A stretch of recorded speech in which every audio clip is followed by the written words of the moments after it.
Hi, I'm Angel, and today I'm going to do my project. It's about a podcast, and the topic is what's the difference between I will help you and let's do it together.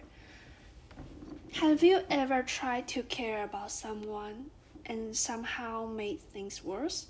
A while ago, my boyfriend was doing something stressful and he looked really tired, so naturally I asked him, "Hey, do you want me to help you?"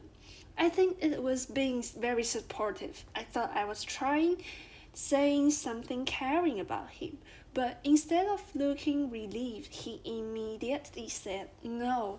And honestly, his reaction surprised me. At the first time, I didn't understand why he sounded annoying. I remember thinking I was just trying to help. Why did I why did that upset him?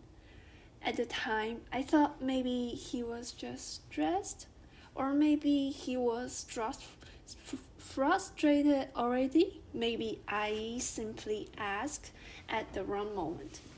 But later at evening, I just asked him about it again. I said, "Hey, why were you upset? I didn't mean anything bad by it."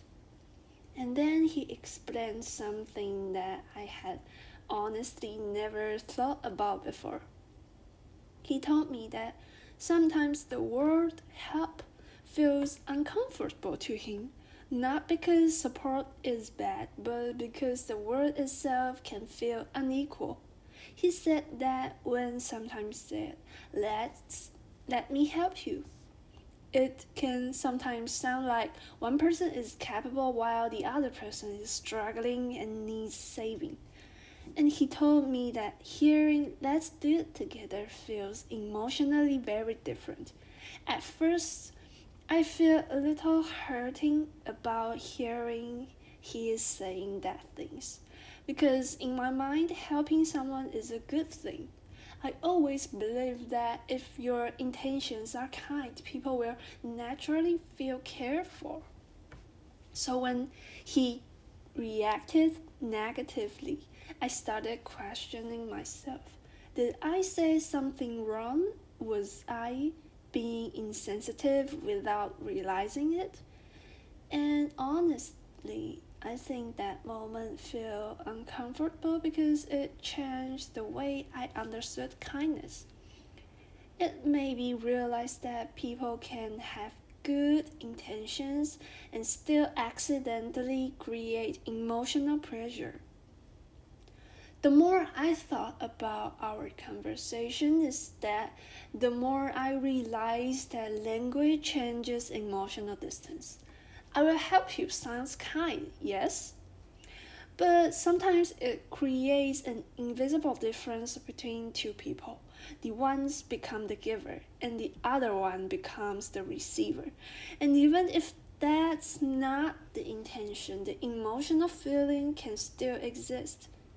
Without noticing it, one person may feel stronger, more capable, or more in control, while the other person may suddenly feel weak or dependent or even embarrassed.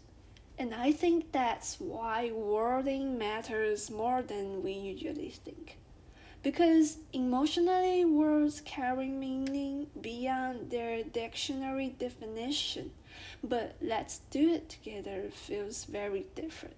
It feels like we are in a partnership, like sharing pressure instead of fixing someone. It says you are not alone instead of you can't handle this by yourself.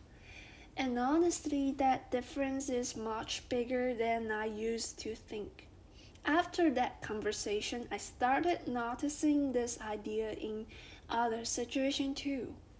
Not just in relationships, but in friendships, school, and every life.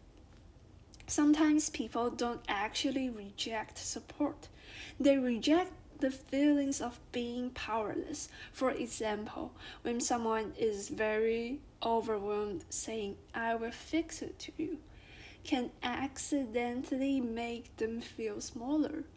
But when we say we will figure it out together, feels more emotionally safer. I think many people don't want to rescued. They just want to feel accompanied. So I also started thinking about why people sometimes resist help. I don't think it's always pride.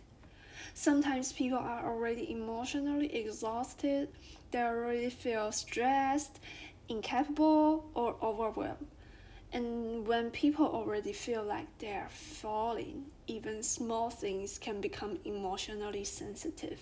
So when someone says that let me help you, even with kindness, it can accidentally confirm the fear that they are falling. But doing something together feels psychological different because both people stay on the same level. There's less judgment, less pressure, less shame. It feels more like connection than rescue. And honestly, when I think about it, I felt this way too. There are times when I didn't want someone to solve problems for me. I just wanted someone to stay beside me while I figure things out. I didn't need someone to save me. I just needed someone to remind me that I wasn't alone. And I think emotional support feels safest when people don't make you feel smaller or struggling. That conversation with my boyfriend changes the way I think about caring for people. I still wanted to support the people I love, but now I think more carefully about how support feels to the other person, because caring is not only about the intention, it is also about dignity. Sometimes support is not about saving someone is simple about standing beside them.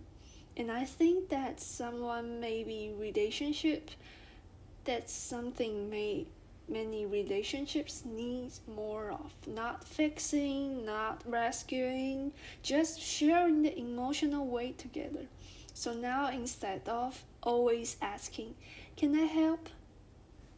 Sometimes I try ask, do you want to do this together? And honestly, that small change has changed the way I think about relationships. Maybe wording matters more than we realize. Two sentences can sound almost identical but emotionally feel completely different. One creates distance, the other creates a partnership.